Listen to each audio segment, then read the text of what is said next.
it measured to 7.5 feet wide and 4.5 feet deep, and it said it was only able to hold 12 to 15 people. So no, they're not sailing in a cruise ship.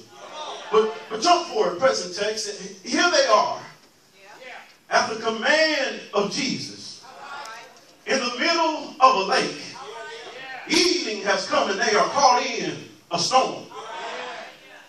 Here they are, at the command of Jesus, in the middle of a lake, far from the peaceful shores. The hour of darkness has come upon them, and they are caught in a storm. Meanwhile, watch this. Jesus is in the stern of the boat, asleep, mama, on a pillow. Well, this brings me to my first point, my brothers and sisters. Write this down. Watch. We must find rest in our storm. We must find rest in our storm. But I want to know, is there anybody in the house that has ever felt like God has fallen asleep in their lives? Look at the text, verse 38. During the storm, the disciples were frantic and they asked Jesus, "Teacher, do you not care that we are perishing?" And I'd like to take just a moment, some time to empathize and sympathize with someone that has had to have some questions for God in their life. God, I'm trying my best to do it your way. I'm trying my best to stay on the straight and narrow. But the more I try, the more hell breaks loose in my life. My husband, my wife is ready to give up on me in our marriage. My kids acting like they have no good common sense. Co-workers talking to me like they lost their mind. And church folk really don't treat me no better. God, do you not care that I am perishing? Each morning I rise with a new ailment to my body. And the more I go to the doctor, the less they seem to understand. Every night I'm having to figure out how to put a meal together for my family. God, do you not care that I am perishing? Yeah. I'm playing hide and go seek with the car company trying to repossess my car. Touch your neighbor. Say, you think you know, but you have no idea. You think you know, but you have no idea. God, do you not care that I am perishing? And yet, preacher, here you are, standing before me, telling me to find rest in my storm. How do I find rest in my storm? Do you not know the hell that is going on in my life? Well, my brothers and sisters, oftentimes I find that God has already provided the answer to life's queries and questions if only we read his word. In Proverbs 3:24, it tells us that we can go to bed without fear and we'll lie down soundly. It tells us not to be afraid of sudden disaster or the destruction that comes upon the wicked, for the Lord is our security. So the answer simply is to trust in the Lord. Well, we must believe he'll do what he said he will do. Well, this brings me to my second point. We have to remember the promise. Remember the promise. In verse 35, Jesus tells his disciples to get into the boat and head to the other side. Well, you see, the promise lies within the command. His command and his promise, they lie hand in hand.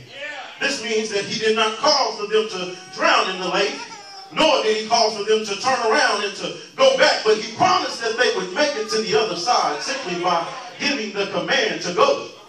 Greg, to the other side. Well, I need to tell somebody right here, if God sends you to it, he will bring you through it. Yeah, if God sends you to it, he will bring you through it. You see, it's one thing for us to be doing our own thing and walking our own road as we sometimes do, and we get ourselves caught in a rock in a hard place. But when God sends you to it, he will bring you through it. Not that you won't have a storm, but you have the assurance that you will make it through it. Well, Mount Carmel, I'd like to tell you, it's not meant for us to drown, but we have to remember the promises of God. Jeremiah 29:11 reminds us that God has a plan for our lives, plans to prosper us and not to harm us, plans to give us hope and a future. You see, if only we hold to God's unchanging hand, we'll find out that we'd be better after the storm than we ever were before the storm.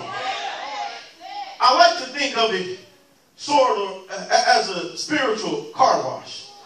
You see, recently, Milton, I bought a new car, a Dodge Challenger with a Hemi, I might add. Vroom, vroom, vroom, a real nice car. But when I purchased the car, Justin, the dealership, they washed the car. They vacuumed, they sprayed the new car smell in the car. It smelled real good, it looked real good. But after a couple of days of driving the car, the filth and the dirt of the road got on to the car. So I take the car to a car wash, a real nice car wash from Bright. But when I pull into the car wash, there's a pulley to pull the car through.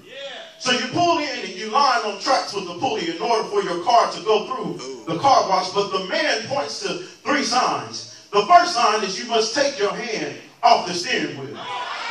Unless you get off track, right? Stay with me now. The second sign is you must take your foot off the brake. So that way you're not creating traction from the pulley trying to y'all not listening. The third and final sign is you must place the car in neutral. In other words, you are relinquishing all power to the car. Well, don't leave me now. Y'all sit down. Well, my brothers and sisters, you see, God sends a storm through our lives, sort of like a car wash. But in order for us to make it through the storm, we have to take our hands off the wheel, take our foot off the brake. Not our wheel, Lord, but our wheel be done. Put the car into neutral in order for us to be pulled. See, in order for us to make our spiritual destinations, Damon, you have to remember the promises of God. Well, my third and final point, I'm through now. And for the third point, watch this. Remember who he is. Remember who he is. In my feeble mind, I wondered how and why is it that Jesus, who is a part of the Father, our Creator, which means he is all-knowing and knowing of all, would give a command to go into the water knowing that a storm was brewing. He had to have known what was in store on his journey, and yet, watch this, he goes to the stern and goes to sleep comfortably, I might add, on a pillow. Well, after reading and dissecting this text and prior verses to this text, I submit to you, my brothers and sisters, that Jesus had to show his disciples who he really was. Yeah, he had to hit them with the flex. That's for my young folks. Hit them with the flex. Y'all don't get me turned up right now. Let me focus. He had to hit them with the flex. You see, Jesus needed to bring them to a life-altering event in order for them to understand his great and unmatchable power. You see, once the disciples realized that the storm was too great and for them to press on, well, what did they do? They woke up the master. Yeah, once they seen that the waves were too big and the boat was starting to sink, they brought it to the Creator. Well, while I was preparing for this sermon, I had some talks with a few trusted people. One of them being Pastor Gregory L. Newhouse. He took me out to lunch and he gave me a few tips here and there, but one thing stuck out to me. He said, if you are really serious about this call and this preaching thing, if you plan on going through with it, at some point in your sermon, you must be reminded of a story. If you're truly called. Well, as fate would have it, I'm reminded of a story. You see, oftentimes, I work 10 hours a day first, and when I come in, I like to take myself a strong, long power nap. A power nap to refresh my body. But see, those who have small children understand that no matter how deep a sleep you're in, the smallest cry or whimper from your child will wake you up in a heartbeat. And so I'll be laying there, and the girls, they'll be in their room coloring and playing and watching TV, and out of nowhere, an argument will ensue. I'll hear one say, "Yes, I did." The other will say, "No, you didn't." "Yes, I did." "No, you didn't." "Yes, I did." No, you didn't. And soon after, it escalates, and one pushes the other to the ground. But here's the interesting thing. See, Immediately following this action, the next statement the other will make while they're getting up and they're dusting themselves off, they're crying in tears. They say, I'm going to tell my daddy on you. Well, what are you trying to say, preachers? You see, sometimes the storm of life will knock us down. And sometimes we have to cry just a little bit, Mike, but we must do like the girl's example and tell our daddy. Yeah, we have to tell our daddy, husband, wife, you don't want to treat me right. That's all right. I'm going to tell my daddy on you. Co-workers that talk down to me, I'm going to tell my daddy on you. Friends and family that have misused and abused me, I'm going to tell my daddy on you.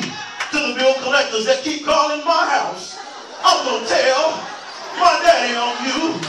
Yeah, I'm going to tell my daddy on you. And once my daddy is notified, this is what I like, Papa. You see, what will he do? Well, verse 39 tells us he will wake up and simply say 3 powerful words.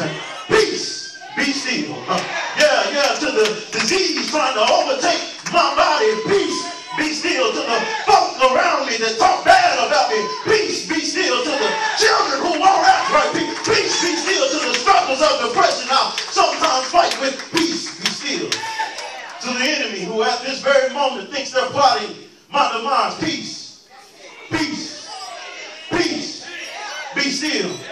I know there's some folk in the house that need God to wake up in their life and say, peace, be still. To some storms, financial problems, money, kind of funny, change, kind of strange, but peace, be still. I'm tired of dealing with the issues I'm going through in my, peace, be still. Peace, be still. Well, I'm through now. But I came across a poem that I found fitting to this text. The author is unknown, but it's a strong poem. It simply reads, when things go wrong, as they sometimes will, when the road you're trudging, it seems all uphill. When your funds are low, but your debts are high, and you yearn to smile, but only have a sigh. When care is pressing, you're down a bit. Rest if you must, but don't you quit. You see, life is queer with its twists and turns, as every one of us sometimes will learn. And many a failure will turn about when we might have won had only we stuck it out. So don't give up. Somebody didn't hear that. Don't give up, though the pace seems slow, for you just might win with one more blow. You see, often the goal is nearer than it seems to a faint and faltering man. Often the struggler had given up when he might have captured the victor's cup. And he learned too late when the night slipped down how close he was to the victor's crown. You see, success is failure turned inside out, the silver tint of the clouds of doubt. And you never can tell how close you are. It may be near when it seems so far. So stick to the fight when your heart is hit, because when things seem worse, that's when you mustn't quit. I'm through now, my brothers and sisters, but I stopped by to tell somebody that hold on to God's unchanging hand. He will do what he said he will do. They say joy comes in the morning. They say troubles don't last always. Billows may roll, breakers may dash. Billows may roll, breakers may dash. Billows may roll, breakers may dash. Billows may roll, breakers may dash. But I hold steady to him, because he holds me fast. Dark is the day, clouds in the sky, but I know it's all right, because Jesus is mine. My soul is being anchored in the Lord. The Master is on board. God bless you.